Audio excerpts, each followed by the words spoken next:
شوف يا زكريا،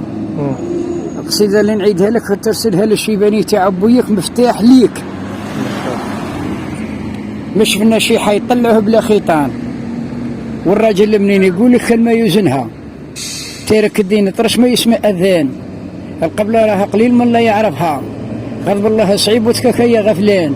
الا تخدم في ذا الدار في الاخرى تجبرها، اعلم باللي كاين قسم مع الميزان، الحسنات مع السيئات بعينك تنظرها، ويحل هدى الوالد غيظان، شوكة الوالدين ما كاش دواها، ربي وصى في كتبه وقرآن، مسخوط الوالدين الرحمة منع منها، ذاته محروق حالته دائما تشيان، دعوة شر الله الطف منها، نعطيك وصيفه في الدنيا عريان، اللي يخدمه دار عيشته ما يلحقها، كلمة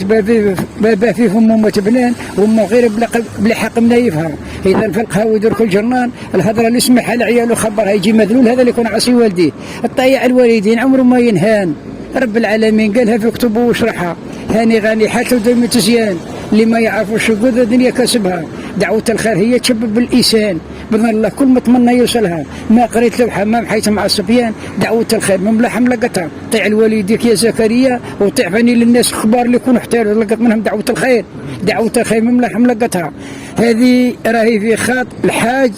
دويش، وفي خاطر احبابك اللي يجمعوا معاك راهي هديه من عند زكريا وليدك والشيخ العجال والشيخ المنور تاع غيليزان.